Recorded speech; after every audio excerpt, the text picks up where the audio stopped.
Aujourd'hui, on va faire une méga battle entre Kimica 2, le modèle Thinking qui vient de sortir, en train de mettre à mal tous les modèles. Ne m'en voulez pas si je ne regarde pas, j'essaie de ne pas perdre avec ce jeu que je viens de faire. Avec Kimica 2 qui va devoir affronter ChatGPT 5 Pro, la version à 250 € par mois.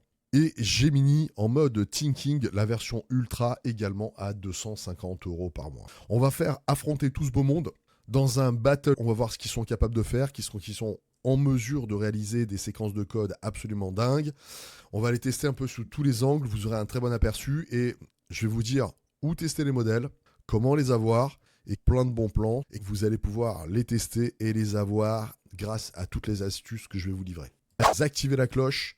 Si le contenu te plaît et que tu veux soutenir la chaîne, lorsque tu mets un like, tu as la possibilité de mettre un boost, ce qui va permettre de soutenir les petits créateurs comme moi et surtout, pense à t'abonner. Présentation de ce Kimica 2 Thinking. C'est un système qui a été optimisé pour réduire les coûts, la taille et axé sur le système agentique. Qu'est-ce que ça veut dire ? Par rapport à tous les modèles que vous avez eu jusqu'à maintenant, le modèle a eu un apprentissage en particulier pour résoudre des tâches complexes. C'est un modèle qui a eu un apprentissage pour pouvoir être utilisé dans des automates tels que Perplexity qui va nous proposer une intégration, qui va supprimer DeepSeek R1, qui a des performances inférieures à ce modèle, qui consomme moins, qui répond très bien aux instructions et qui a une représentation des outils tels que le MCP Tools. Donc ce modèle est capable de configurer, d'utiliser les interfaces MCP de chez GitHub. Il a eu un apprentissage par catégorie, par usage d'outils. C'est des modèles qui sont capables dans le domaine médical, dans le domaine avocat, dans le financier, dans le code, de savoir ce qu'ils ont à faire, dans quelle situation. La prouesse technique, c'est d'avoir pris en fait le modèle parent, c'est-à-dire le modèle mère, le Kimica 2, sur lequel on est une architecture MOE, c'est un système sur lequel DeepSeek avait innové en créant en fait un système expert, donc on a un routage. La différence, c'est qu'on a plus d'experts qu'avant, donc 384, c'est noté ici. Et sur ce système-là, en fait, on a un système de synthèse sur la somme des logits de pondération qui permettent de faire les tokens prediction. Alors tout ça, c'est dans l'article officiel, vous pouvez le lire. Il est très intéressant, il est très détaillé, il nous explique énormément de choses sur la partie technique, notamment la partie d'apprentissage qui est faite sur un domaine de plus de 15 trillions de documents avec un nouveau système de synthèse qui change complètement la capacité du modèle. Bref, vous avez un petit monstre qui est né, le Kimica 2, et il a donné un enfant, Kimica 2 Thinking. On a utilisé ce qu'on appelle un modèle de distillation. Je vous ai fait une vidéo spéciale qui s'appelle Ollama, qui est juste en dessous, pour comprendre les systèmes de distillation, comment ça servir. Je vous invite absolument à aller voir. Vous allez pouvoir l'utiliser gratuitement grâce à l'interface. Et oui, c'est pas tout. Le modèle, en fait, il est open source, donc vous avez des mecs qui les ont installés sur des serveurs. Et vous avez aussi des versions plus petites qu'on peut même installer pour les entreprises. Donc on va tester tout ça et vous allez voir, c'est assez dingue. Alors, première chose, le Kimica 2, il est capable d'utiliser des outils, lancer le web, lancer le code, décomposer les tâches en raisonnement, et il le fait très bien. Je vais vous le montrer dans les exemples qu'on va faire. Ce qu'on a ici, c'est qu'il bat à peu près tous les modèles. Ce qui est pour la connaissance brute, il arrive en général deuxième ou troisième, mais ce qui est vraiment très intéressant, c'est que lui, il va livrer son mode de raisonnement par rapport à d'autres modèles. Je vous ai fait une vidéo sur ChatGPT et sur les systèmes de raisonnement interne, vous allez voir que c'est très dur d'avoir la partie de raisonnement des modèles. C'est quelque chose qui ne livre pas. Alors que celui-ci va nous permettre vraiment d'accéder à ces étapes de raisonnement, de les suivre. C'est la force de l'open source. Dans la vidéo, donc, je vais vous montrer où vous allez pouvoir le tester. Et on va faire des jeux et des tests techniques extrêmement poussés. Pour ceux qui veulent prendre le temps de comprendre, de connaître la partie machine learning, paramétrage, qu'est-ce que c'est que les MOE, comment ils sont configurés et tous ces éléments, je vous mets tout cela dans la partie des ressources en description. Comment tester le Kimica 2 gratuitement? Premier élément, il faut installer l'interface Ollama. Je vous le redis, il y a une vidéo, comment avoir Ollama l'installer sur votre ordinateur et rien payer, c'est dans cette vidéo, va la regarder. Donc le Kimica 2 Thinking, comme vous l'avez disponible dans le système cloud, vous lancez votre système Ollama, vous prenez le nom qui est ici, Kimica 2 Thinking 2.cloud, vous ouvrez votre interface, vous le rentrez dans retrouver le modèle, vous appuyez sur le bouton cloud et vous êtes connecté. Il n'y a plus rien à faire, vous pouvez commencer à démarrer la discussion. C'est le moment tant attendu, on va faire affronter nos bolides. On va lui demander de développer un jeu de type Mario dans lequel en fait on va définir le back-end, le front-end, le fonctionnement, des boutons avec bien sûr les champignons, les sauts, la possibilité de devenir grand et petit, bref, tout ce qu'on a dans un jeu Mario, tout ce qu'on peut attendre, le contrôle de clavier, les mécanismes de collision, les interactions avec les blocs, on laisse rien au hasard. Vous voyez bien qu'on n'est pas du tout sur les prompts magiques de Defend Intelligence avec les trucs avec une ligne. Non, on est sur un prompt complet et on va le tester en live. Mais on va mettre contre les meilleurs modèles d'intelligence artificielle. Et pour cela, je vous ai appelé le GPT-5 Pro, le modèle à 250 € par mois de chez OpenAI qui va affronter le petit chinois qui a coûté 10 fois moins cher à développer que le modèle de chez OpenAI. Autant vous dire que l'écart est considérable. Alors, il faut savoir qu'il y a plusieurs méthodes pour pouvoir avoir la réponse du modèle et avoir Kimika 2 Thinking ou Kimika 2, le modèle parent. Je vais vous montrer toutes les méthodes. Celle-ci, c'est sur Ollama. On a fait la demande, elle est gratuite. Et là-dessus, on a déjà pratiquement une énorme séquence de code qui est faite. Ils ont mis des très bons processeurs derrière, donc ça va très vite. Je vais vous montrer d'autres astuces pour avoir d'autres sources pour pouvoir le tester si vous ne voulez pas installer d'environnement. Et boum, voilà sur l'interface. Et je clique immédiatement et je fais un petit test. Ok, ça démarrait. Bon, j'ai déjà une vie, j'ai pu monter, c'est plutôt pas mal. Moi, je trouve ça plutôt pas trop mal. Et maintenant, on va voir si on arrive à avoir d'autres éléments. Alors, il y a un petit bug. Je vois que je saute en continu, que là, ça s'arrête pas. Par contre, ça casse bien les éléments. Ça rebondit bien. J'aimerais bien maintenant pouvoir tirer des flammes. Ouais, je tire des flammes. Écoute, premier test, il y a un bug. Ça saute. Mais c'est pas trop mal, je trouve. On a quand même les fonctions principales. Bien réussi. On va passer aux autres. On va voir ce que arrive à nous faire ChatGPT et Gemini. Si c'est pas fait, abonne-toi. Et pour ne rien rater, tu peux aller simplement en cliquant ici. Tu retrouveras en cliquant juste à cet endroit le prompt qu'on va utiliser dans cette vidéo qui va te permettre de comprendre comment il faut structurer correctement tes prompts et quand est-ce qu'il faut absolument que tu les corriges. En cas de besoin, tu as également la possibilité d'envoyer des questions grâce à l'interface qui est juste là. Tu as tous les éléments en description. On va tester donc le code de Gemini dans la version Deep Thinking. Alors, premier élément qui est super intéressant au niveau de la partie du code. Quand on regarde comme variable, on a la gravité, le jump, le speed, et ensuite, on n'a pas plus en fait de notion de réalisme. Dans Kimika de Thinking, il n'y a que 3 variables. Ce qui me saute aux yeux immédiatement dans la partie, c'est que regardez toutes les variables qu'on a au niveau de du réalisme. Vitesse de fireball, bounce, enemy speed, item, grid size, tous ces éléments-là, ça va changer le réalisme, l'immersivité au niveau de la sensation qu'on devrait avoir. Allez, premier test avec notre modèle, et puis c'est plutôt pas mal. Une deuxième vie, pourquoi pas. C'est plutôt bien fait. On va voir si tout marche. On tue le bonhomme, c'est parfait. On a ce qui devrait être normalement, j'imagine. Il faut plus de logique, c'est plutôt bien pensé. Oui. Alors, et on a même les flammes. C'est pas mal, quoi. C'est bien réalisé. Moi, je trouve que c'est plutôt bien réalisé. Donc, je vous dis, c'est plutôt bien pensé par le modèle. Premier coup, tout fonctionne. Donc, pour moi, là, le test est réussi pour Gemini Thinking. Parfait. Vraiment, il nous a codé un petit jeu à la Mario, c'est plutôt cool. Et on va tester maintenant le ChatGPT Pro. Alors, tous ces modèles prennent un certain temps pour coder, ils prennent bien un petit quart d'heure. Il y a une interface également sur laquelle vous allez pouvoir le tester, qui est différente que celle de Ollama. Ollama était ultra rapide, donc ça a été flash instantané. Mais on n'a pas eu le mécanisme de raisonnement. Je vais vous montrer ensuite d'autres systèmes qui vont vous permettre de le partager. Donc on prend le ChatGPT 5 Pro et on bascule dans l'interface. Là, je peux vous dire que déjà sur le plan visuel, c'est très très joli. Et je vais vous montrer ce que je vous disais tout à l'heure au démarrage.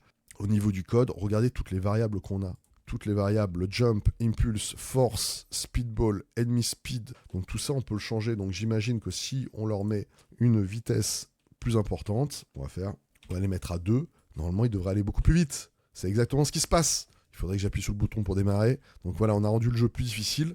Hop là, on a le champignon. Hop, on a tué le bonhomme. Et c'est super, super jouable. Je vous assure que au niveau sensation, c'est super agréable. On se croirait vraiment dans un jeu. On se croirait vraiment dans un jeu. C'est vraiment top. Et je dois dire que là, sur le coup, ChatGPT 5 Pro me fait vraiment un petit jeu vidéo. Je vous assure que là, on retrouve les vraies sensations. J'appuie plus, vous avez le rebond du personnage.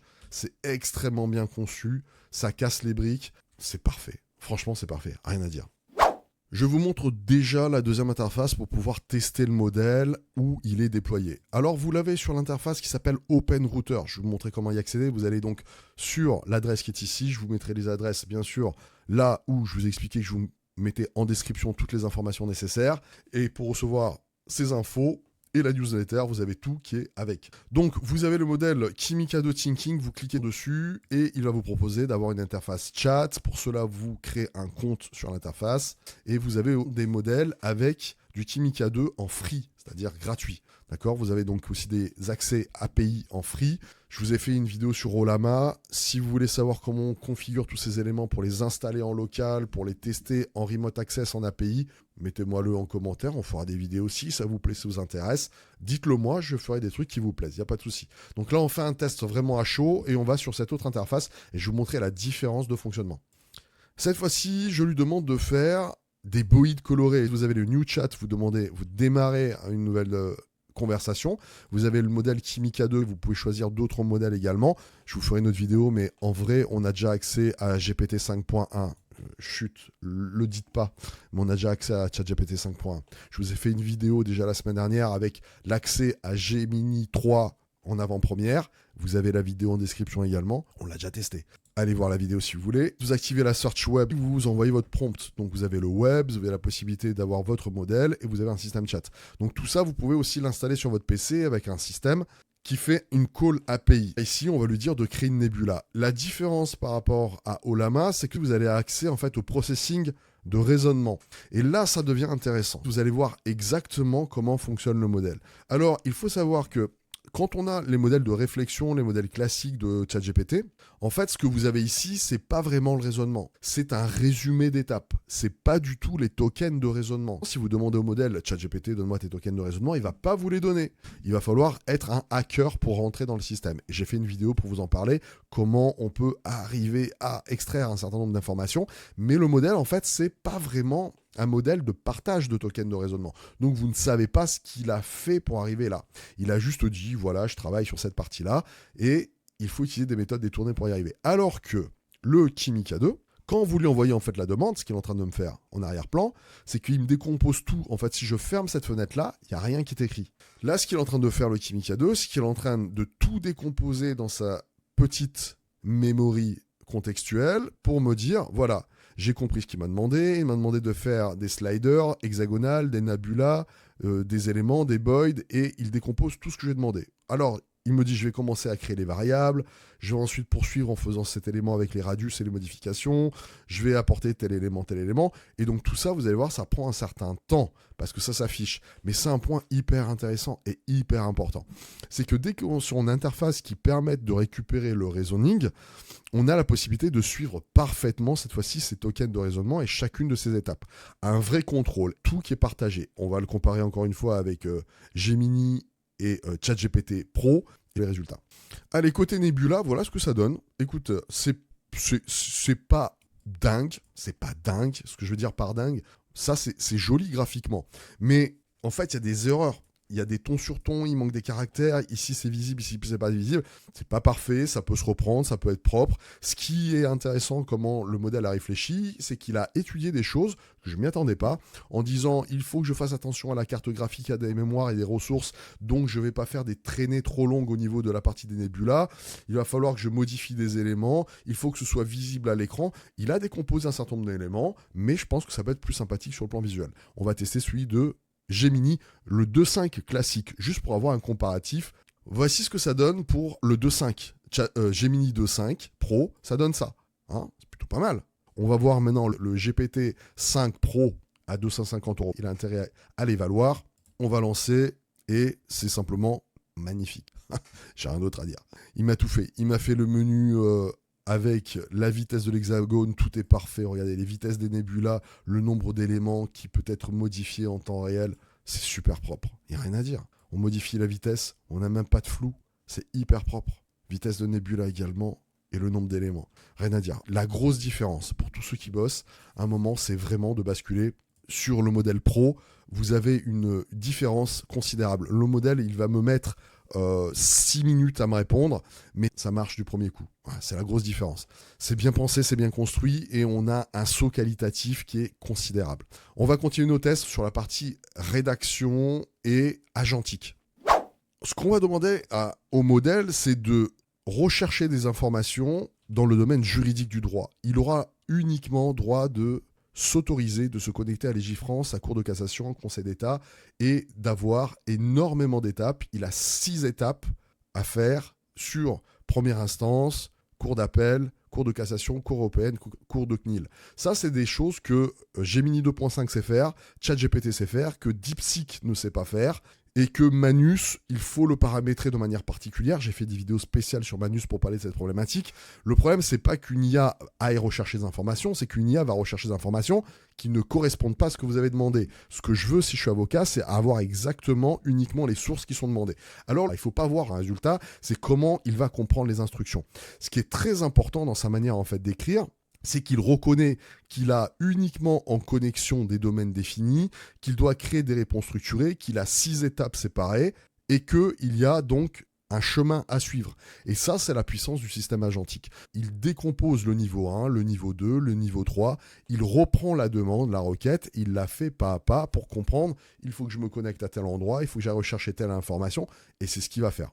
Alors pour la partie de la réponse, c'est hyper bien formaté, c'est bien fait, c'est bien introduit. Il y a une chose en fait sur laquelle il faut faire attention, c'est qu'à un moment donné, il n'a pas utilisé la liaison directe sur les plateformes, et ça, je pense que ça vient d'un point qu'il faut analyser, c'est le système search qui est associé au modèle Kimi K2 Thinking. Il a donc pris des sources de blog, mais il les a pas prises à l'intérieur, et il m'a donc relié uniquement à des décisions qui ont été demandées, avec précisément ce qui a été fait. Première instance, cour d'appel, cour de cassation, cour européenne et avis de la CNIL. Donc, très bien respecté. Si je fais la même demande sur Perplexity, vous allez voir la différence de mode de fonctionnement. Optimisé avec un search web optimisé. Là, je suis sur un compte gratuit en plus, super. Le système ne recherche que du Légifrance, de la Cour de cassation et de la CNIL, et on est parfaitement cadré à ce type de prompt. Vous pouvez utiliser dans le domaine professionnel, alors que vous ne pouvez pas forcément le faire avec les autres modèles.